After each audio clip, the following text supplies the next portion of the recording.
Glória a Deus. Estamos dando início assim a mais um estudo, ou melhor, dando continuação ao estudo no capítulo 12 do Evangelho de Lucas, o apóstolo amado, falando sobre a missão de Jesus, o que é que ele veio fazer, não é? O título do texto nos diz que ele veio trazer fogo e dissensão à terra. Parece meio confuso esse título, porque trazer fogo e dissensão é confusão, dissensão é separação, não é? Mas não é isso que ele quis dizer. Então vamos entender as coisas espirituais comparando elas com as espirituais, como ensina o apóstolo Paulo.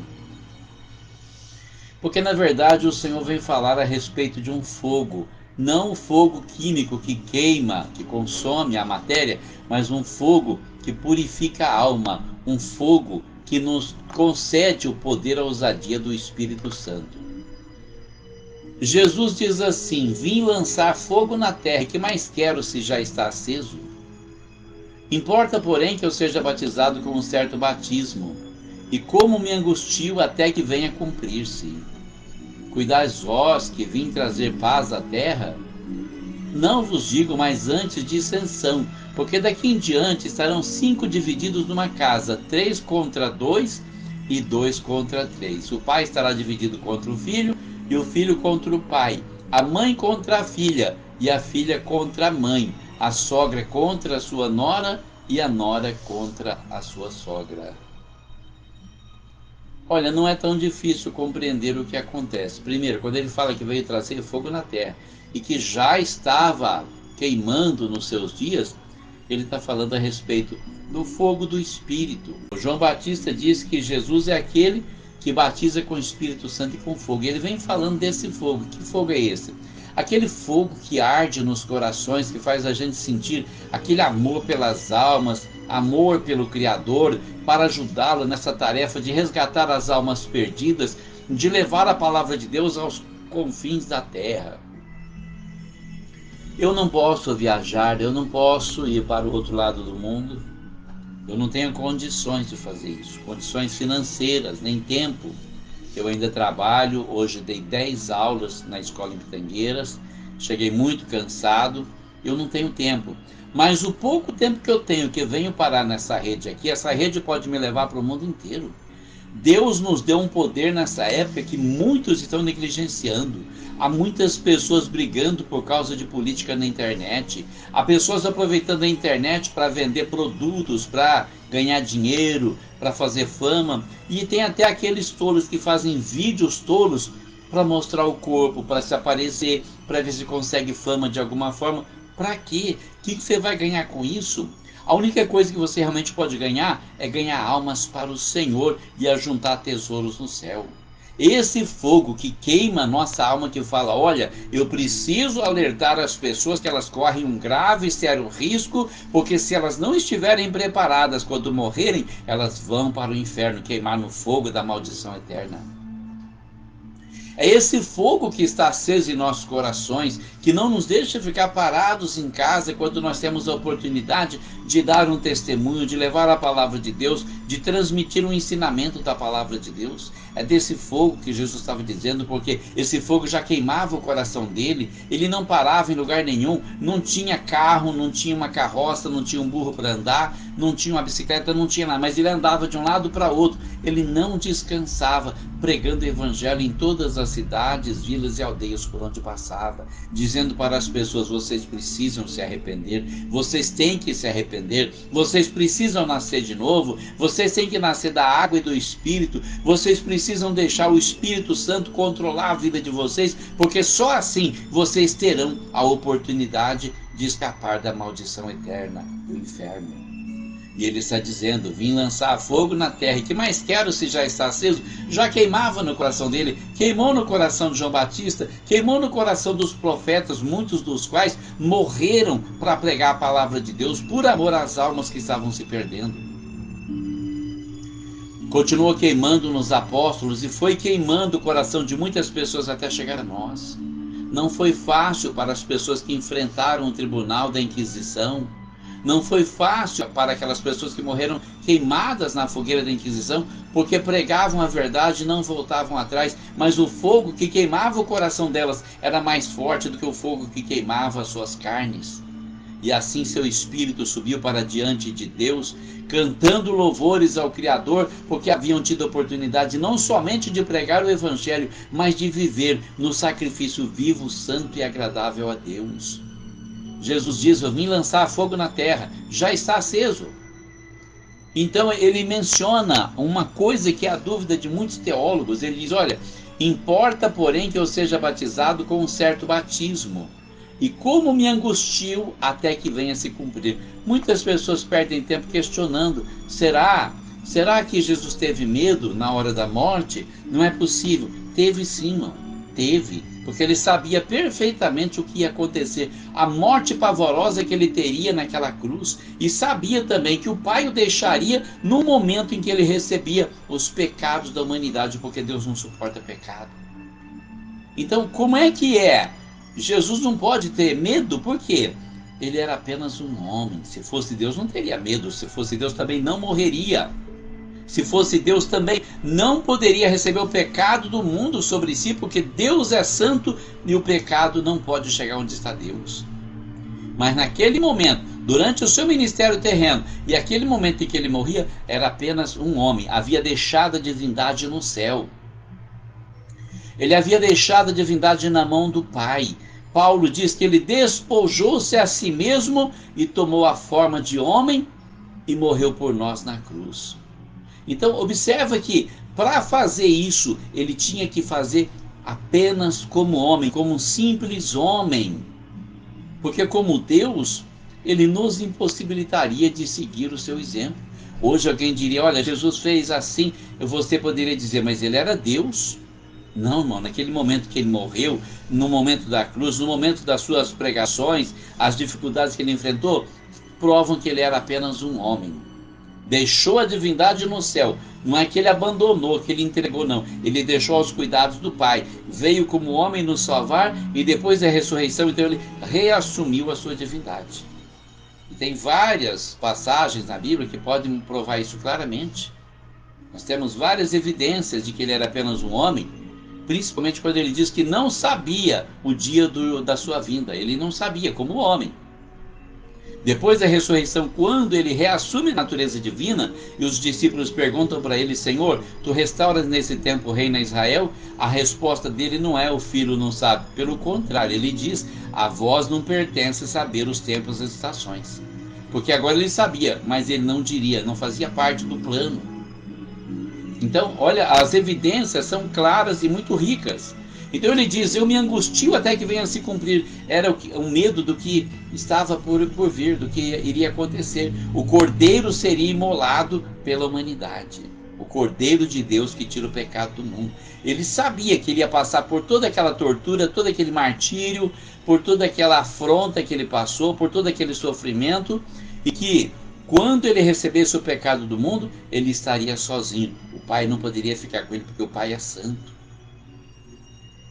E naquele momento, então, ele clama: meu Deus, por que me desamparaste? Ele não está cobrando Deus, e ele também não está ali simplesmente murmurando, blasfemando, não. Ele está desabafando. Foi terrível, foi difícil demais. O abandono de Deus é a pior coisa que pode acontecer com o ser humano. Por isso o inferno é tão terrível.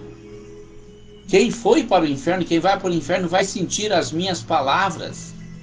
É a coisa mais terrível que existe, porque Deus não está lá, e isso é o verdadeiro tormento, a ausência total de Deus. Nós podemos passar problemas e dificuldades nesse mundo, mas nós sabemos que Deus está aqui conosco, o Espírito Santo está aqui na terra, guiando a igreja do Senhor, através de uma pessoa ou de outra. Muitas vezes sofremos a influência dele, mesmo quando não somos dele. E quando somos dele, ele mora em nós. O Espírito Santo habita em mim, habita em você, que conhece a palavra de Deus, que se entregou para Jesus, que nasceu de novo, que vive uma nova vida no Senhor Jesus Cristo. E isso influencia as demais pessoas que não têm a Deus, que não vivem com Deus. elas encontram alguma paz, alguma consolação, mas quando essa pessoa deixar esse mundo sem Deus, vai para o Hades, lá não vai haver ninguém com o Espírito Santo, lá ninguém tem Deus, a ausência total de Deus vai ser o maior sofrimento que alguém pode provar. Por isso precisamos fazer de tudo para escapar do inferno. Então quando ele diz assim, vocês pensam que eu vim trazer paz à terra? Não, vocês estão enganados, eu vim trazer dissensão, divisão. Daqui em diante a família vai estar dividida. Eu poderia citar como exemplo a minha conversão. Eu morava no fundo da casa do meu pai, eu não tinha condições de pagar aluguel porque eu ganhava muito pouco. E tinha uma filha pequena e minha esposa esperava o segundo filho. E eu ganhava muito pouquinho, um pouco mais de salário mínimo. Trabalhava 12 horas por dia, 12 horas por noite lá na usina, mas ganhava uma merreca. Mas quando a minha família soube que eu estava frequentando uma igreja evangélica, todo mundo se revoltou. Todo mundo. Minha irmã foi na porta da minha casa me xingar. Meu irmão foi lá dar lição de moral em mim. Meu pai foi lá brigar comigo, minha mãe. Meu pai falou para mim, se você vai se batizar nessa igreja, você cata o que é teu e você some daqui, porque eu não quero protestante no fundo da minha casa. E foram 9 anos de luta para ganhar o coração do meu pai, para converter ele para o Senhor Jesus Cristo, porque eu não queria que o meu pai fosse para o inferno. Aquele fogo começou a arder no meu coração e nunca se apagou. O amor pelas almas, o desejo de evangelizar, de ganhar almas para o Senhor, de compreender como é perigoso a pessoa que anda longe do caminho do Senhor. E é por isso que nós exortamos a todos, arrependei-vos, arrependam-se, arrependam-se da sua vida sem Deus, arrependam-se da sua indiferença, principalmente aqueles que falam, eu tenho Deus na minha vida, mas não se portam com Ele, não falam dEle, não se lembram dEle, não amam Ele. Isso é muito perigoso. Se arrependam disso, comecem a buscar Deus, comecem a desenvolver um relacionamento pessoal com Ele, para que você não seja deixado no grande dia do arrebatamento. Então ele diz, daqui em diante estarão divididos numa casa, 3 contra 2 e 2 contra 3. Enquanto eu não achava casa para sair, eu fiquei morando ali. A minha casa só tinha a porta da cozinha, não tinha porta de sala nem de quarto. E quando chegava a festa de fim de ano, Natal, Ano Novo, Páscoa, meus irmãos colocavam uma mesa bem em frente à minha porta da cozinha, convidava as pessoas do mundo para ir lá beber cerveja e jogar baralho na porta da minha casa. E eu ficava ali oprimido. Não tinha para onde ir, não tinha o que fazer. Era sozinho no Evangelho, enfrentando toda aquela perseguição, mas perseverei. E Deus me deu vitória. Ganhei meu irmão Dorival para o Senhor, ganhei meu pai, ganhei minha mãe, levei a palavra para outros tantos. Muitos estão na igreja hoje servindo a Deus. Parece impossível, parece admissível, mas Deus tem uma obra para fazer na tua vida e Ele vai fazer. Ele só precisa que você abra o coração para Ele. Ainda que a sua casa esteja dividida, ainda que a sua família seja seus próprios inimigos, o seu obstáculo, não desista, porque Deus te dará vitória. Enquanto pregava esse sermão, o Senhor também dizia para a multidão: quando vedes a nuvem que vem do ocidente, logo dizeis, lá vem chuva, e assim sucede. E quando assopra o vento sul, dizeis, haverá calma, e assim sucede. Hipócritas, sabeis discernir a face da terra e do céu, como não sabeis então discernir esse tempo? E por que não julgais também por vós mesmos o que é justo? Quando, pois, vais com o teu adversário ao magistrado, procura livrar-te dele no caminho, para que não suceda que te conduza ao juiz, e o juiz te entregue ao meirinho, e o meirinho te encerre na prisão. Digo-te que não sairás dali enquanto não pagares o derradeiro centavo, ou centavo. Então ele está mencionando aqui para as pessoas que elas conhecem os sinais dos tempos, os sinais da natureza, que sabem quando vai chover, quando não vai, quando vai ter tempo seco, quando vai fazer frio, quando vai fazer calor, mas não sabem discernir o tempo de vida que eles têm, o tempo que tem que se entregar para o Senhor. Quando chega a hora de falar, Senhor, toma conta da minha vida, agora eu vou viver somente para o Senhor. E lá vem Salomão também advertindo e dizendo, Lembra-te do teu Criador nos dias da tua mocidade, antes que venham os maus e terríveis anos, dos quais venhas a dizer: não tenho neles contentamento. Eu encontrei o Senhor, eu fui encontrado pelo Senhor na minha mocidade. Eu tinha apenas 23 anos quando o Senhor me alcançou lá no meio do talhão de cana e transformou literalmente a minha vida. Mudou minha vida no tempo e na eternidade. Me tirou daquela roça, me pôs no caminhão, me tirou do caminhão, me pôs no ramo da informática e depois me pôs numa sala de aula.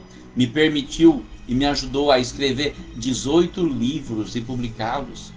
E agora eu estou ajudando os meus alunos a publicar livros. Já fizemos 2, tem mais 2 prontos. Logo nós estaremos fazendo o lançamento, porque Deus, irmão, é aquele que te honra diante daqueles que te humilharam.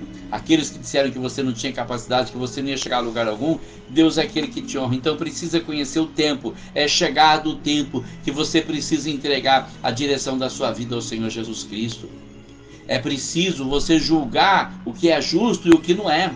E não ficar com teimosia dizendo: eu não vou dar o braço a torcer, eu não vou abaixar a cabeça, eu não vou me humilhar. Se humilha. Aquele que se humilha será exaltado, e aquele que se exalta será humilhado. E aqui ele dá um conselho interessante. Quando você vai com o seu adversário ao magistrado, ao juiz, procura se livrar dele no caminho, ou seja, faz um acordo enquanto vocês estão indo ao juiz, porque se chegar lá, o juiz vai te condenar e você vai ser preso, você vai pagar por tudo. Jesus diz: não sairás dali enquanto não pagares o último centavo. Vai pagar tudo. Então por que não se acerta com o seu adversário? Pede desculpa. Qual que é o problema em pedir desculpa? Ah, eu não gosto de pedir desculpa. Bom, se você começar a pedir desculpa, você vai perceber que não é um bicho de 7 cabeças. Acerta a sua vida com as pessoas. Viva uma vida honesta, uma vida pacífica. Viva bem. Faz a vontade de Deus. Busca a palavra de Deus. Busca o conhecimento de Deus. Jesus veio trazer fogo e dissensão à terra. O fogo para queimar no teu coração o desejo de servir a Deus. E a dissensão é para que você saiba que você está no caminho certo. Quando meu pai me mandou embora, quando meus encarregados de trabalho começaram a me perseguir por causa da minha fé, então eu pude perceber que eu estava no caminho certo. Jesus foi perseguido, eu também fui. O apóstolo Paulo foi perseguido, eu também fui. E eu sei de uma coisa: quanto maior é a aprovação, maior é a bênção de Deus na tua vida. Quando eu olho para a minha vida passada e penso na grande aventura que eu tive aqui na terra, eu só posso agradecer a Deus. Eu não pude fazer faculdade quando eu era jovem e solteiro. Deus me levou para a faculdade depois de casado, depois de uma certa idade. Sem condições, Ele foi abrindo as portas para mim, Ele fez acontecer. Nós não podemos duvidar de Deus, porque Lucas diz no capítulo 1, verso 37, porque para Deus nada é impossível. E muitas vezes ficamos achando difícil fazer uma coisa ou outra. Só que quando nós negligenciamos no trabalho do Senhor, Ele também não tem bênção para nós. Se você serve a Deus de coração, com sinceridade, com dedicação, com boa vontade, pode ter certeza, o Senhor vai encher a sua vida de bênçãos. Olha, o meu filho passou tanto tempo perdido no mundo das drogas, da bebida, do cigarro, da prostituição, mas o Senhor preservou a vida dele onde ele estava e trouxe ele de volta. Sofreu um acidente de carro, tentaram matar ele com arma branca, com arma de fogo. Esteve em perigo tantas vezes, mas o Senhor trouxe ele de volta. O Senhor trouxe meu filho de volta. E meu filho está na igreja hoje servindo a Deus, um companheiro que eu tenho. Então, olha quantas bênçãos recebidas das mãos do Senhor.